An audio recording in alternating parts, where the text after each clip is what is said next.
Are you in or near retirement? Have you saved enough? Have you determined the best strategy of how to take Social Security?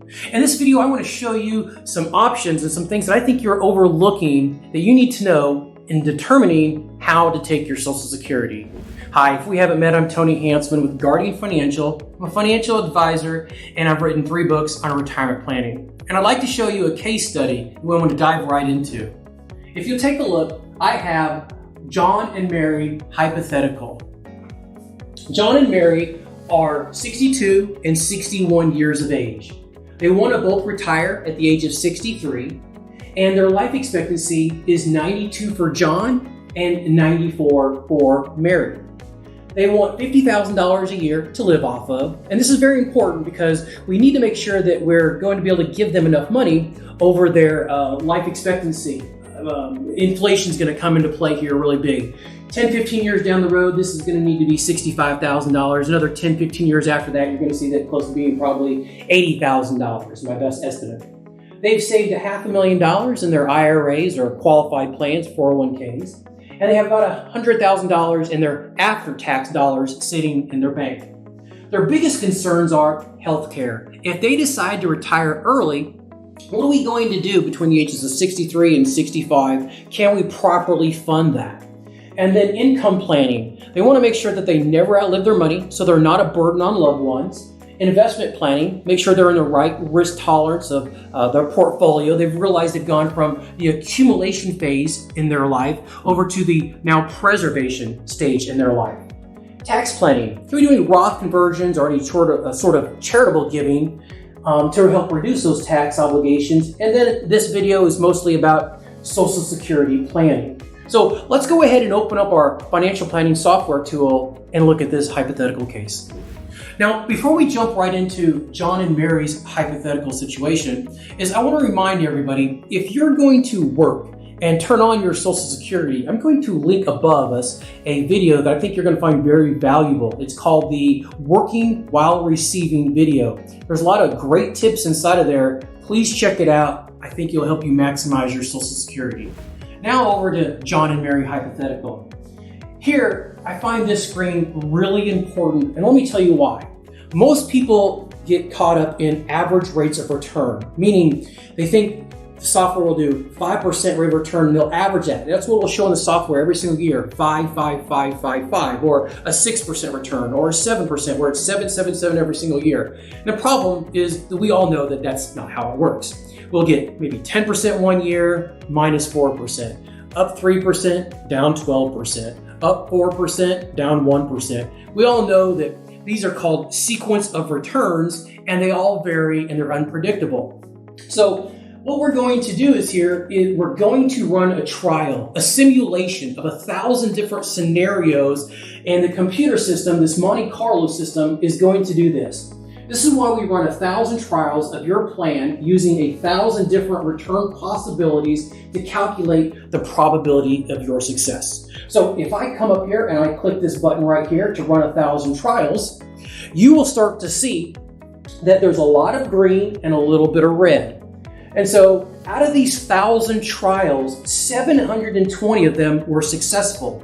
Success means that we never outlived our income or never outlived our portfolio. We died and we still had at least $1 left in the account. And then we had a handful that were still unsuccessful. We ran out of money too early. So 720 over 1,000 trials gives us a probability of success or a confidence score of 72%. Now, let's check out how the software is calculating this probability of success. So if I click this button right here to find out, you will start to see in this client's current hypothetical scenario, they score 72%.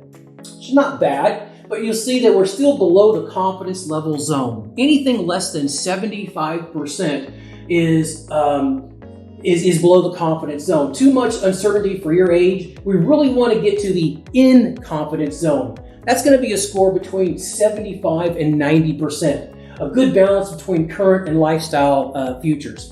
So if we get above 90, then the score is we're going to be the above confidence zone. Probability giving up more than necessary. I find a lot of people who are super frugal are in that above confidence zone. So I'm going to close this out right here.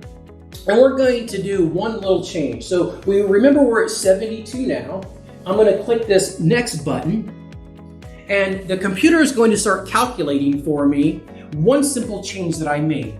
And I made one change of their risk tolerance portfolio, meaning John had a risk tolerance score, Mary had a risk tolerance score, and together they had a household risk score. All I simply did is simply tweak their portfolio just a little bit, still within their risk tolerance, and that took them from that 72 probability of success to a 76 score. So remember 76 as we continue on. John and Mary have some goals here. We have our needs, we have our wants, and we have our wishes.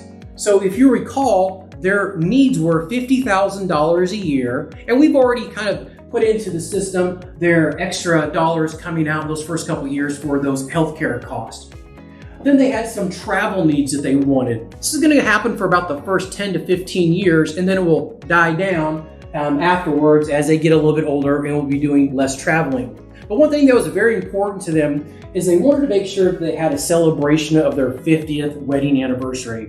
They wanted to put money to the side to make sure that they could do something really special for their children and their grandchildren and have a big event. So we've solved for their needs, their wants, and their wishes.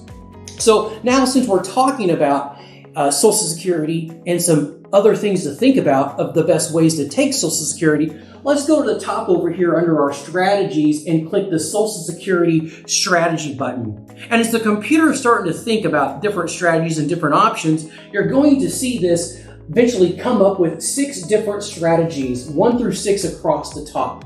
And if I start with strategy number 1, you'll see that John and Mary turn on their Social Security at the age of 63. Now, this is important because most people believe that they turn on their Social Security early to help preserve and protect their overall assets versus draining those assets, which is very common. And I'm certainly not saying that one strategy is better than the other. I simply want to give you all the tools so you can make the best decision for your family. Sometimes it makes sense to turn it on early. Other times it makes sense to delay it. So let's just look at this hypothetical situation.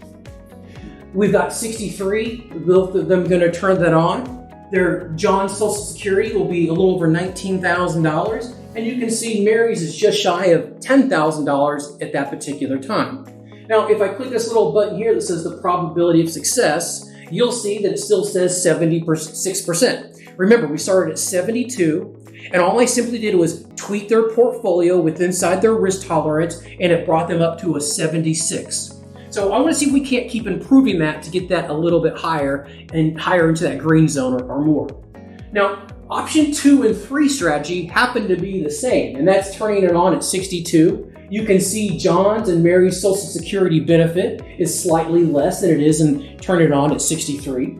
And their lifetime payout is just shy of $900,000 versus a little more than $900,000 here in strategy 1. And the probability actually went down by 2%. So if I come over to strategy number 4 and we turn on their Social Security at their full retirement age, and for both of them that would be at age 67, you can see now that their Social Security has gone up significant.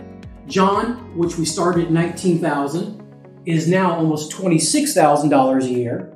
And Mary, who's just shy of $10,000, now when she turns on her primary insurance amount, would be over $13,000 a year.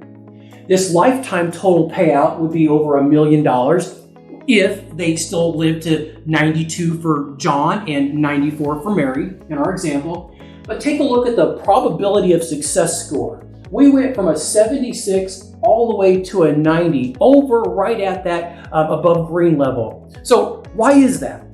I want to be very, very clear of what's happening here. So if we turn on strategy 1, what has to happen is we're taking more money out of the portfolio over a long period of time, and inflation is really dipping into that.